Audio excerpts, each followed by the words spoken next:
feel like specifically today, when white people look back at MLK, civil rights, they almost look back at it as, okay, we're done. Like everything's been fixed. You know, we good. Yeah, I think that like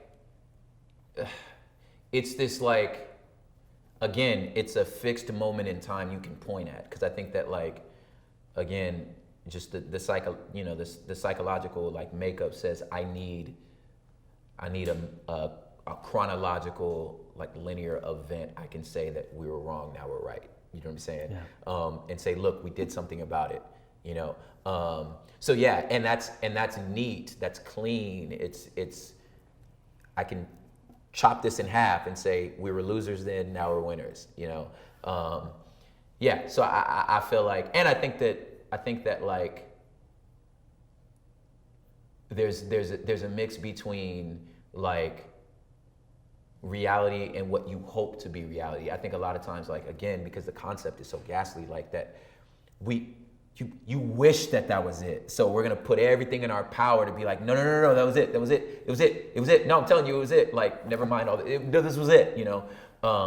So I absolutely believe that, like, you know, that moment not only gave hope, but it also gave an illusion, because you have these, now our schools are desegregated, and then you have like this beginning of wealth come to the you know, black communities or just minority communities in general. So there's this illusion of like integration, but it's not integration. It's only going one way. Like we are being forced into this community that is not going to adjust for us. You know what I'm saying? So it's like, no, you adjust.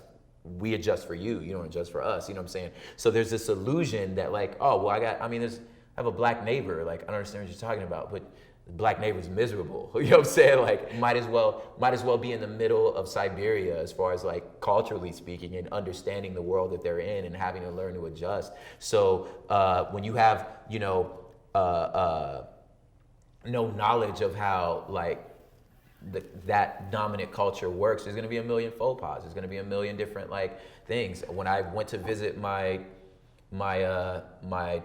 wife's grandmother in Mexico, like I did some incredibly insulting things because I just didn't know the culture, you know what I'm saying? So that's gonna happen, you know what I mean? And they were offensive, and the nation, you know, that her family looked at me all weird, like this kid has no respect. And it's like, no, I just don't know. Like I want to be involved in this. I just don't know, you know what I'm saying?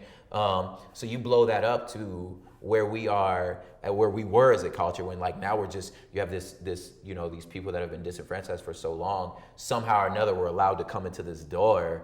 Like, I'm gonna be timid, I'm gonna not understand how it works. And then when I start saying, hey, I kind of, you let me in, but like, can I have, you know, can I have a seat? And you're like, no, you can't sit down though. Like, well, what, I gotta stand here while I'm in your house? Why let you in the house? So I don't understand why you're having a problem. Because like everybody's sitting down. How come I can't sit down? I need you to not be so loud. You know, so there's just so many of these like clear things that gave the illusion of like integration that really wasn't. Yeah. You know, and we're still, I feel like, not only seeing that, but or feeling the pains of that. I think we're also seeing more and more upheaval and evidence that like, look, dude, like, let's burst your bubble. Like, it's this, your illusion of integration is that it's an illusion. Yeah. And it's like, and then when you're told, hey, you're too loud, it's again, another sign of white privilege is you get to dictate. You decide what loud is. What loud is, exactly. Exactly. And another sign is you don't have to go, like you said, you don't have to go through the day thinking about, is this going to come across as this? You don't have to think about your color. You don't have to think about race. An African American, by definition, just for survival, in some ways you just have to be bicultural. Yeah. If you're gonna in any way, you know, quote unquote succeed, you have to understand your own culture and white culture. Yeah. Because at the end of the day, that's just the dominant culture here. Yeah. You know what I'm saying? So, but it doesn't work both ways. You can live your entire life if you chose. It's cool that you didn't, but you could have lived your entire life without any interaction with any other culture and be fine. Yeah. You know what I'm saying? I don't have that. I don't have that privilege, Yeah. privilege.